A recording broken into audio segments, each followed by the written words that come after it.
You know the vibes. Another episode of the Hoop Genius podcast brought to you by NBA 2K22. Myself, Mo Moonsie, alongside your grandma's favorite player, Mr. BJ Armstrong. And what a night it was around the NBA. We had a leak of who the MVP winner is going to be. We had the coach of the year being announced. Congratulations to Monty Williams. I don't think there's too much to discuss there. We all knew who's going to win it. We've spoken about it numerous times before. We could talk a little bit about the MVP later on, but first and foremost, no, we're not talking about the Golden State Warriors taking a 3-1 lead against the Memphis Grizzlies. We are going to talk. See, I didn't even ask BJ how he's doing tonight because that's how excited I am to talk about the man known as Uncle Al. Al Horford, turning 36 in less than a month, looking like he's 26, dunking on Giannis, leading the Boston Celtics to a win in Milwaukee without the Time Lord who was injured to tie this series 2-2. Now it's best of three. Celtics go home. They got 2 games at home. They got the home court advantage back. They did what they needed to do. BJ Armstrong, tonight's performance, give me your takeaway. Well, Al, Mo, it was a really well-played game. I thought overall it was a very well-played game, very competitive. Teams are going back and forth. Milwaukee looked like they're going to pull away. Boston comes back. Boston looked like they're going to pull away. Milwaukee comes back.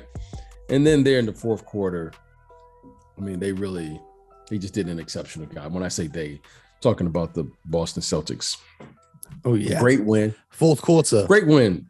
Yeah, it's a great win. And you know what? If you want to sum this game up, you want to say Al Horford. Mm-hmm. You know, Al Horford simply, displayed today what a pro is all about. I mean, he played like a true pro. I mean, that's the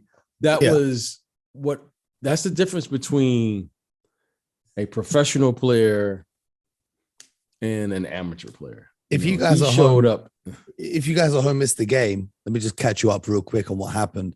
Al Horford, 30 points, playoff career high, 11 of 14 from the field, 5 of 7 from the three-point line, plus 20 in plus minus. He's had 52 points and 24 rebounds in his past 2 games. He has been an absolute monster, and it all began when Giannis dunked on him and had a few things to say afterwards. Al nodded his head and he said, he hit him with the, okay. And whenever you annoy an old head and they hit you with the okay, you know you're in trouble. Because he didn't bark back at Giannis. He said, okay. After the game, he said that play was what sparked a little fire inside him. And you saw what happened. The Boston Celtics had a great fourth quarter, 43 points in the fourth quarter. Al Horford had 16 of them. He didn't miss a shot. Marcus Smart had 9. Jason Tatum had 12. A masterful fourth quarter.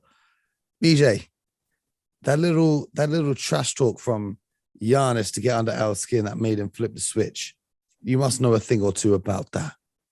Talk to me about the veteran showing his poise and his calm in that situation. Well, look, it's hard for me to get into the trash talking. Like, okay, everyone talks trash. So I'm not really impressed with that. Okay. Giannis said something to him.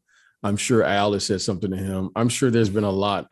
I'm sure Marcus Smart and company, they're not choir boys. Okay. Let's just say that. Okay. Well, Giannis and Marcus Smart fell on the floor and Marcus was trying to help him up. Giannis was saying, no, thank you. Okay. Again, I'm sure, whatever. Okay.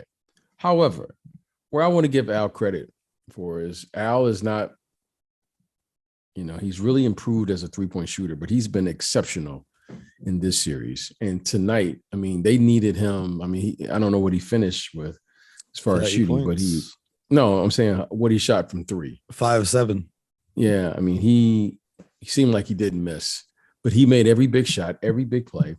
And he showed up in big moments when things weren't looking so good for the Celtics. So give him credit. Now, I don't know how many of those efforts he has left in the tank, but certainly he gave you what he had. And I want to give the big fella credit because, Al showed up. When the lights were the brightest, the big fella showed up. Now, here's what we know. Giannis will be back. That's what we know. And they're going to need another effort from someone else because they needed, I mean, Jason Tatum, he didn't have like a stellar game in the game before, and give him credit. He made some tough shots here. He finished with 30 and he had 12 of those in the fourth quarter, but it wasn't you didn't watch that game and think, wow, Jason Tatum pulled out. He was struggling for those first three quarters. Well, he made some big time shots down the stretch. You know what? I'm okay. Get it all out your system in the first three quarters. But when they needed him, he steps up. Al Horford and Jason Tatum stepped up. They made big plays and big moments. So overall, he made the biggest shots. What I don't want is to make all your shots in the first three quarters, then you can't buy a bucket in the fourth. So give Jason Tatum credit. He made some tough shots down the stretch. He showed up and played well. And tonight, I learned something about the Celtics. They're a tough team. Yep. And they did a lot of it with Jaylen Brown in foul trouble coming up. He was sat on the bench for a lot of that fourth quarter. He was in foul trouble. He picked up his fifth foul. Well, I mean, someone's going to get in foul trouble because of Giannis. I mean, and the Time Lord wasn't playing. So they were undermanned from the beginning. That was why it was such an incredible effort by Al, because they needed every one of those 30 points to win this game. And they needed an effort like that. And they got it. And it was very timely here. Now, what is this going to translate? Who's going to show up next? Well, because clearly they need all of that. Okay. They need interesting stat. An interesting stat from Kevin O'Connor. He said the Celtics scored 41 points when Al Horford set a screen in the pick and roll. Al Horford set a season high 28 screens that led to a shot, foul, or turnover. That's an incredible 1.4 points per screen. Because what happened was the Bucks were giving a lot of attention to the ball handlers, Jason Tatum and Jaylen Brown, Marcus Smart even, who were coming off those screens. And that was leaving Al Horford on the pick and pop game to be wide open, or other guys to be open, swing the ball, find an open shooter.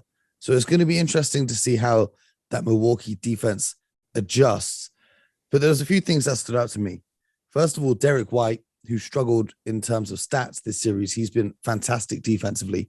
I don't remember seeing anyone score a bucket on him throughout that entire game. He played amazingly. And then down the stretch, Stan Van Gundy pointed out on the broadcast that Marcus Smart figured something out, is that he can play bully ball against the guards of the Milwaukee Bucks because he's much stronger than them. And you saw him getting inside, getting into the paint and scoring those layups and scoring over those guys. And the one thing that Ime Udoka said after the game is their game plan is to attack Drew Holiday to tire him out because they know Chris Middleton's not there. And on offense, Drew's being asked to do more than what he usually does. So they're trying to tire him out. And Drew Holiday really struggled to create his own buckets down the stretch here.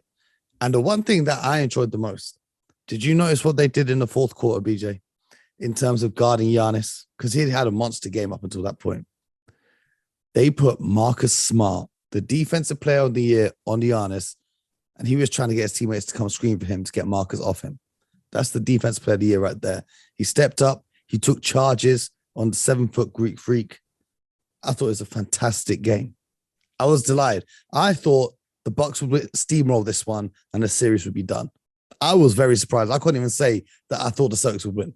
I was shocked at the performance. They kept it close enough, if you keep it within 10 points, touching distance. Then the fourth quarter, the superstar step up in Jason Tatum and tonight's unlikely superstar in Al Horford. Yeah, I said it was. What more can you say? You got to applaud what you saw from the Celtics. Great win, great job. And after game 3, I felt that the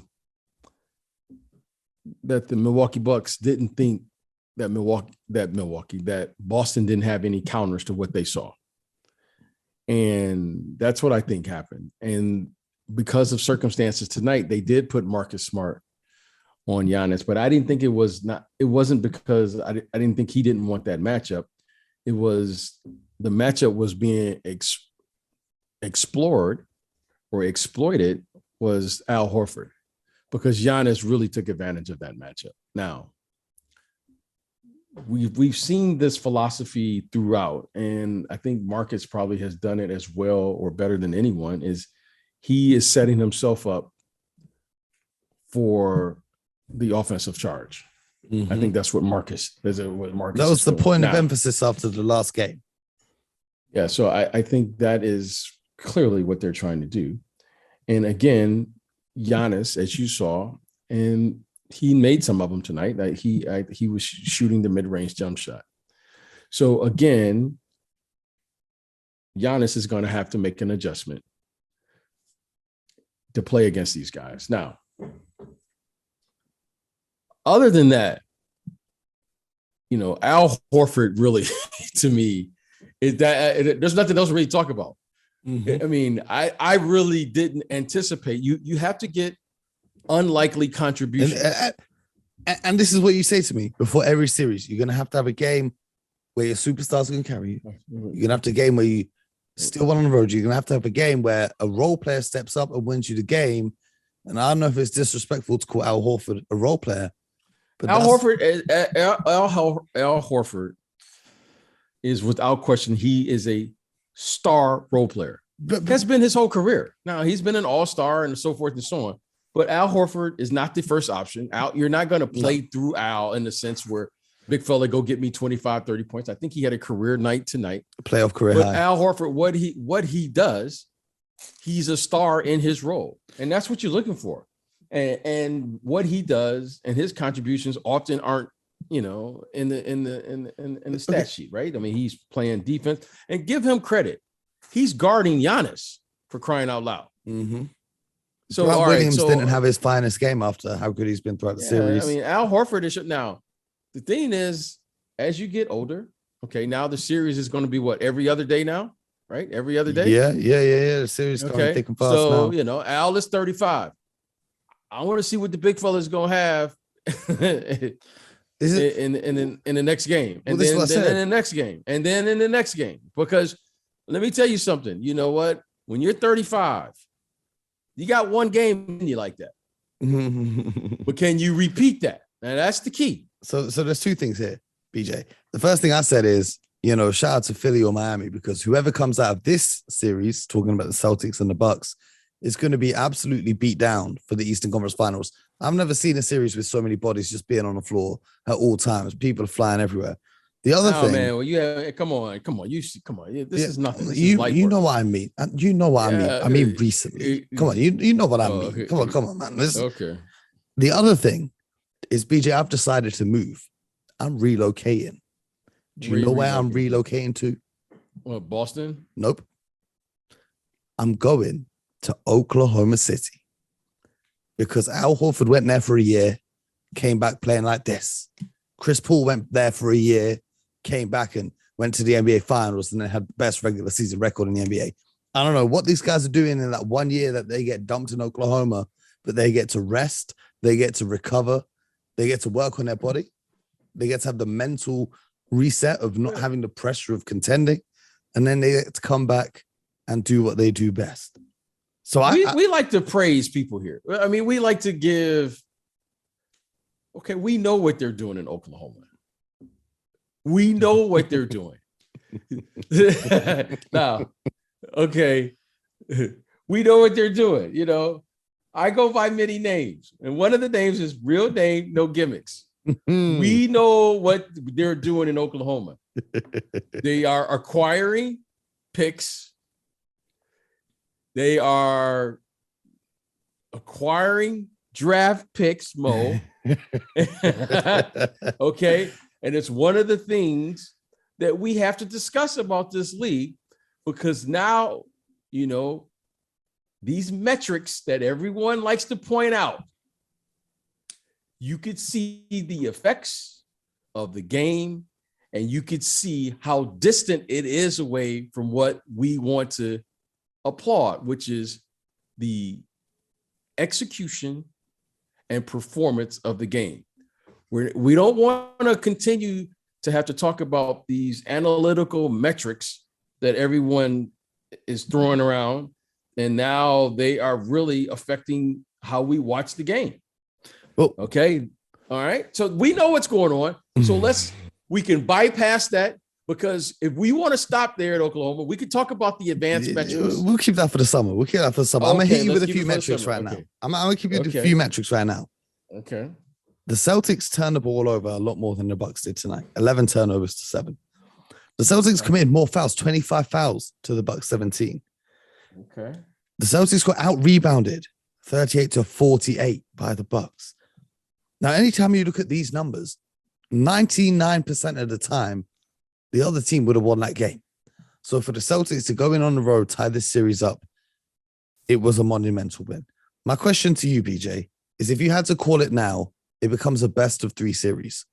Who do you have winning 2 of the next 3 games? Well, listen, you know who I went with before, so I'm going to stick with Milwaukee. However, this is a real toss-up and it's a real battle. Will I be shocked? No, I will not be shocked because Boston showed me something today. This team has some fight in them. Okay. Mm-hmm. This team, they responded when their back was up against the wall, and they responded, and they went out there and they played. And the thing that's interesting is, I think it was game 2 where they shot really well from 3. I think they made about 14 threes again tonight, or somewhere around there. Yep. And the one thing I am noticing in the playoffs is the team that makes the most threes more times than not are winning these games. You live by it, you die by it too, though. So that trend might not continue. Well, it might not, but the 3-point shot will continue to be there for them, right? Because they are averaging somewhere between 35 to 43s a night. Yeah, the Milwaukee defense, schematically, what they've done for years upon years now with Mike Budenholzer as their coach, they are happy to give up 3-pointers. As long as the 3-point shots aren't from the corner, which Boston's done a great job of seeking out, but they are more than happy to wall off the paint, make life tough in the mid-range, and make you shoot threes. That's what Milwaukee are giving.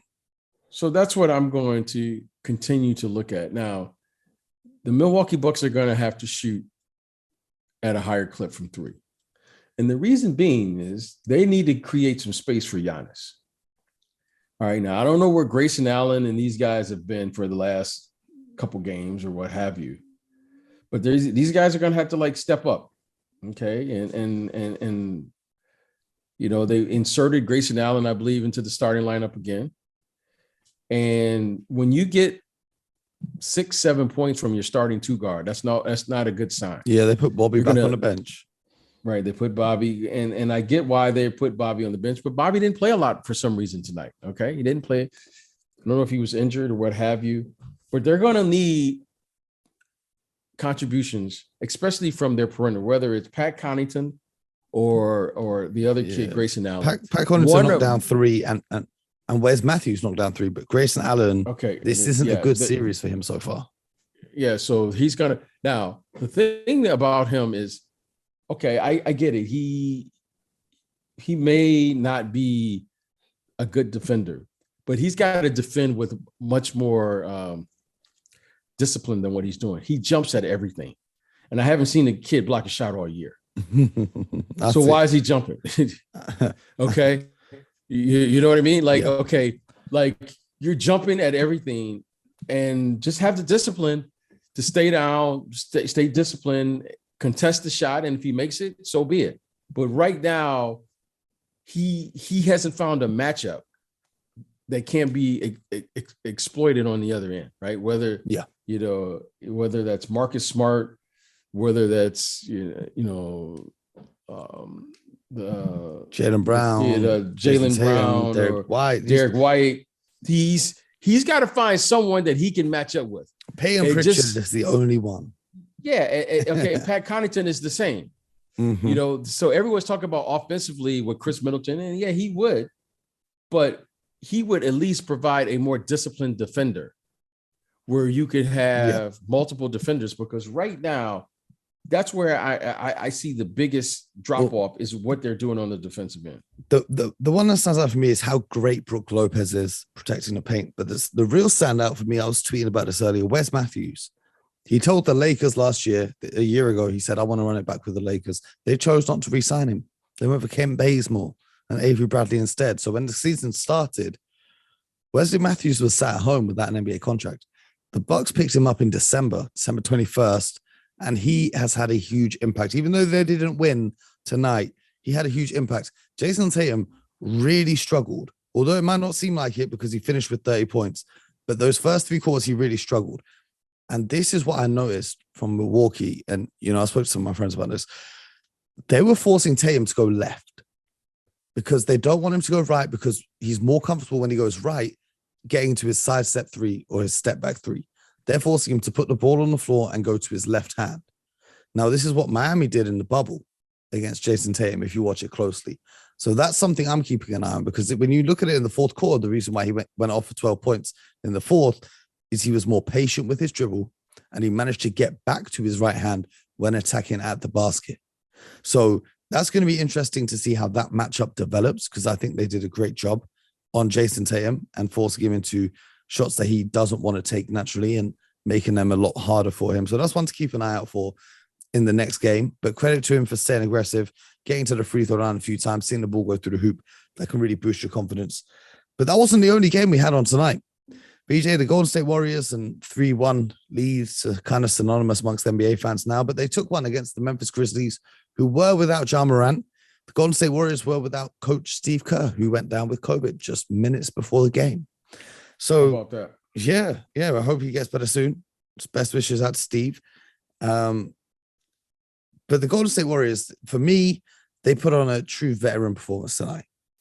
They kind of stayed around. Memphis was leading for the entire game. Memphis led for the entire game up until, I think it's 45.7 seconds left in the fourth. Memphis led for the entire game up until the final 45 seconds. And Steph Curry went to the free throw line about 6 times to ice out that game. A big block from Draymond Green down the stretch. But Memphis, and all credit to them, they've got a lot of practice without Ja Morant. He wasn't in the team tonight. They had a good game. I like to make notes while I watch these games, BJ. And my big takeaway from this was Dylan Brooks was playing for the Warriors tonight. He had some of the worst shot selection I have ever seen in a playoff game. He went 2 from 9 from 3, 5 from 19 from field. But it's not the numbers and the efficiency in which he did it. Some of the decisions that he made were absolutely horrendous. And you got a chance to win this one without your best player on the road, tie up the series heading back home, just like the Celtics did. But some of the decisions and some of the shots that he chose to take, they were absolutely outrageous. If I was a Grizzlies fan, I'd be going crazy because they did a good job at the start. They went big, put Steven Adams back into the lineup. Jaren Jackson Jr. was a force on both ends. He didn't foul out as he usually does. He had a huge impact. He had 5 blocks defensively as well. The length was bothering the Golden State shooters. The length was bothering them in the passing lane. And Memphis played a good game, and they were up for the majority of it. They just couldn't close it out because the championship DNA of the Golden State Warriors really showed through. What were your takeaways from this game? Very disappointing game if I'm the Memphis Grizzlies because they did everything except win the game. Just to sum it up. They did everything except win the game. They had a good game plan. They ran their offense. They got to their stuff. They played the game with better spacing. You could see the effects of, them playing minus Ja Morant. Okay. I want to give a shout out to the big fella. Okay. To the big fella there. Jaren Jackson Jr. No. Steven Adams. Not Steven Adams, yeah. Oh, Aquaman. I want to give a shout out to the big fella, Steven Adams. Jaren Jackson, he's 7 feet, but he's shooting threes. When I say big fella, I mean someone that's down there, doing the dirty work where the big trenches live. Okay. Yeah, Steven Adams now. I'm a big Steven Adams fan because I like bigs. And I thought the big fella did a really nice job. He plays like a big man. You know what?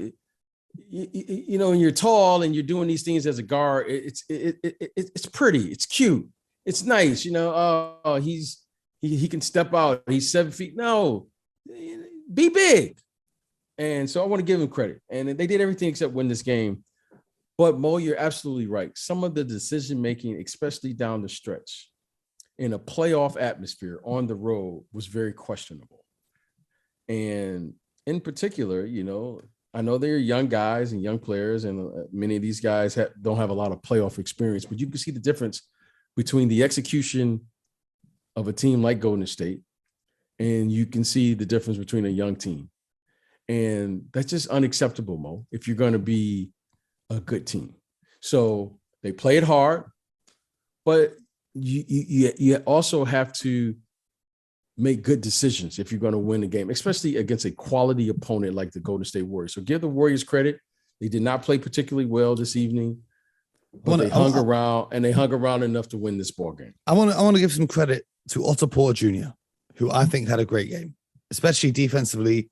He made some big plays. He had a couple of big steals there in the fourth quarter, swinging the momentum.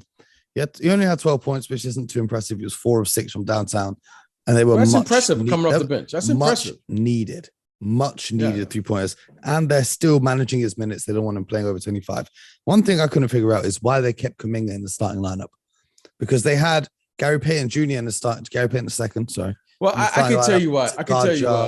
And then Kuminga to guard Ja, but there's no Ja. I can tell you why. I get, if I were coaching the team, and hopefully Coach Kerr gets back on the sideline. I know he's battling, I think it was reported, COVID. Yes. This game, we always talk about skill and all those things. Well, one of the things, Mo, you got to have a certain level of athleticism on the floor.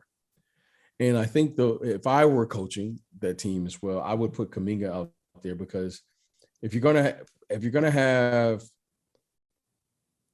Gary Payton out there playing as a starter, you want to at least be able to replace that with similar type athleticism, but on the floor. They played him for 5 minutes. Okay, again, now that's coaching. That's Coach Brown. When you're coaching, you will have a game plan, but that's my biggest criticism of coaches is, are you coaching your system or are you coaching the game? Okay. So I've heard you say that enough times. He must have seen something that you and I didn't see that said whatever. You know what I mean? That's why these guys get paid the big bucks. That's why these guys watch film 10 times a game. So I'm gonna defer to him on that. But if I were coaching the team, I would definitely want to put a level of athleticism out there, because these guys have some athletes. Now, they're minus their best athlete right now, but I would make sure at least I can match up with the athleticism during the game, because those guys are so athletic and athletes play with a lot of energy. So I think that's why Kuminga started, but there must have been something in there that got him out of it. I only think he played like 5 or 6 minutes. Yep. I think overall you got to continue to find a way to get a level of athleticism, because they're going to need him as they continue to, it looks like they're going to advance. They're going to need him as, the playoffs goes on. What I'm finding interesting now is every team looks beatable. Every team we've seen now in the playoffs so far, they look absolutely beatable. But the one team that we don't need to worry about looking beatable, because they've already been beaten and they're sitting at home watching on TV, is the team home to the resident back-to-back MVP, Nikola Jokic. It hasn't been announced by the NBA, but it was announced by Adrian Wojnarowski and everyone on the internet that Nikola Jokic is winning his second MVP award this season. Now, a lot of people have had a lot of things to say. First and foremost, congratulations, Nikola Jokic. But BJ, a lot of the American media have been unhappy with this. We're going to get into it later on the Sky Sports Heat Check, but I wanted to know from you, how does this sit with you, Nikola Jokic winning this, despite not being in the playoffs and finishing the 6th seed? How does that sit with you? Well, Mo, listen, it's a big question, and you know this, and our listeners know this. I'm a huge fan of Jokic, so this has nothing to do with him. And I'm a huge fan of Embiid, huge fan of Giannis, And I'm a huge fan of the game. In the end, it's all about the game, Mo. It's not about always. We love to talk about this guy, that guy, what have you. It's all about the game. It's all about the game itself. That's the most important thing. The game is the star here, and it shall remain the star. Okay, let's say that. Now, you say, what do I think about it? Okay, well, I'm really concerned about the game, because what are we saying with these awards? Okay, what are we saying? Like, what are these awards represent? Okay. And the only thing I will say about it is today signified to me what I've been probably saying now for the last 15 or 20 years. But today was the final day. It's just like, it was the final day that I finally said it's the MVP, okay, is no longer an award for the best player in the league anymore. It's over. It's done now. It's done.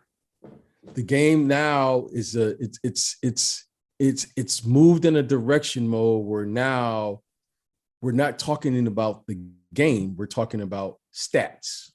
We're talking about the advanced metrics, and we're talking about everything except the game itself. And at one point here, there was a certain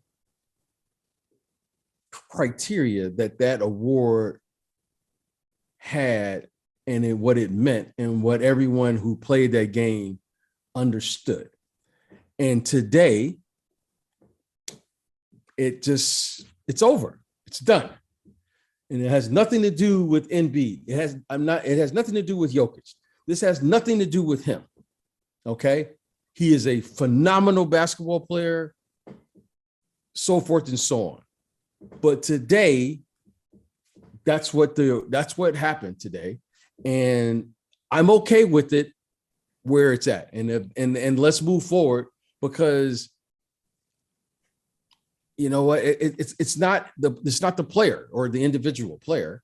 It's just, that's what it is now. So as long as we understand what it is, but I don't want to hear anything about who's the best player. I don't want to hear anything anymore about who this is the best league.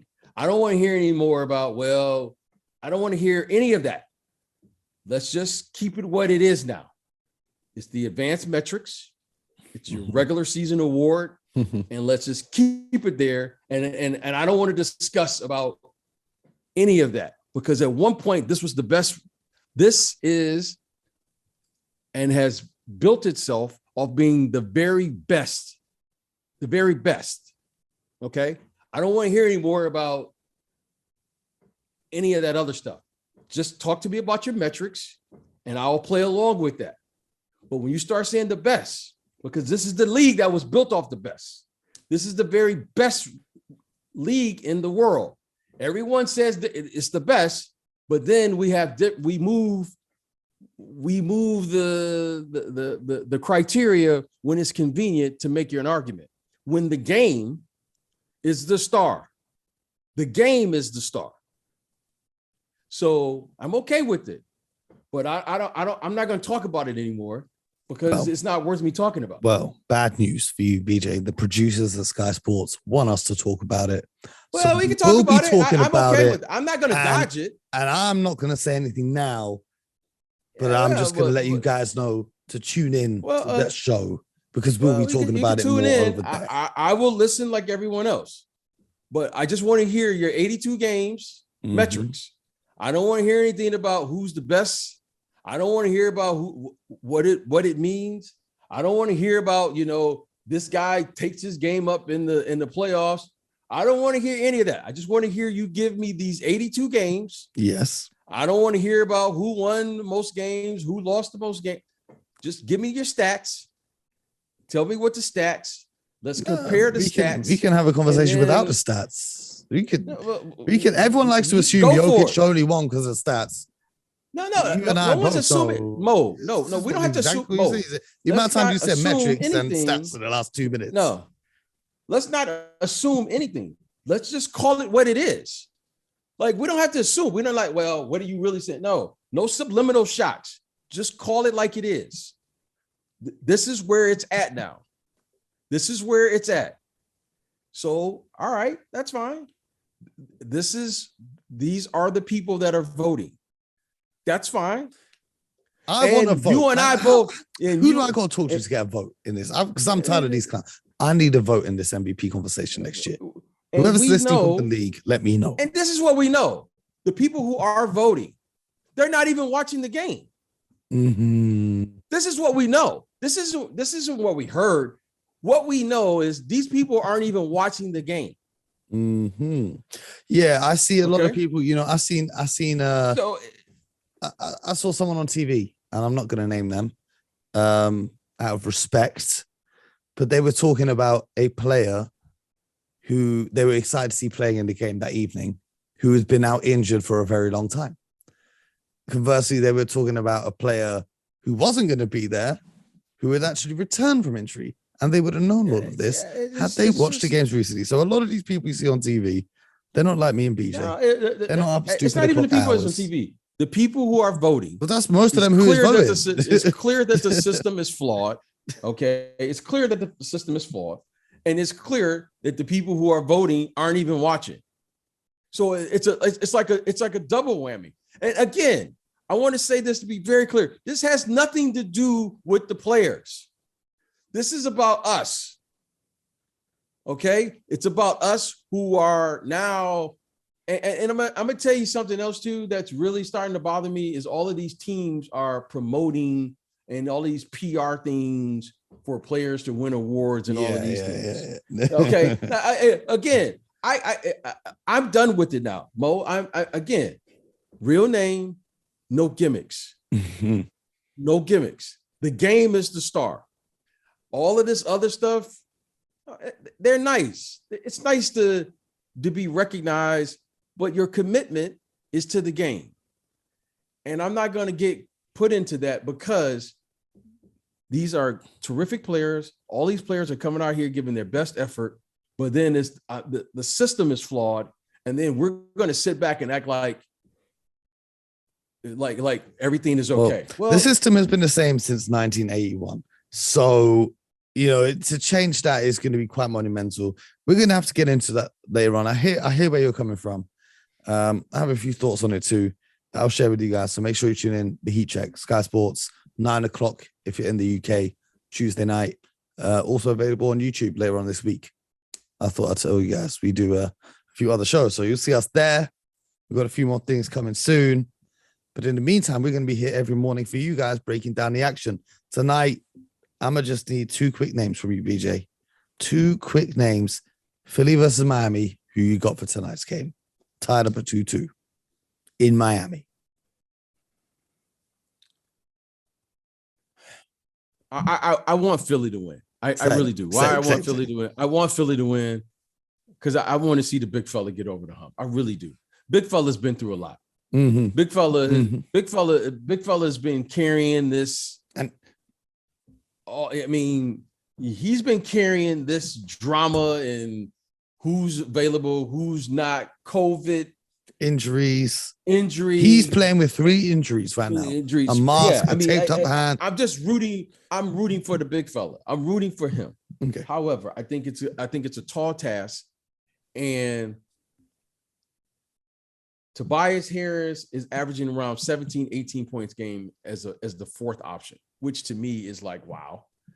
This kid, Tyrese Maxey, wow. But James Harden, you don't know what you're going to get. Like, okay, like. The game is in Miami. Yeah, and you don't know what you're going to get. So I do know that I'm rooting for the big fella. I do know that they're going to have to double team him. Well, I'm gonna say this. I think if they can win, I think they can win Game 7. I don't know if they can win Game 5. Okay, but who's going to win Game 5 is the question. Well, Miami. I think Miami is going to win Game 5. I think Philly can do it.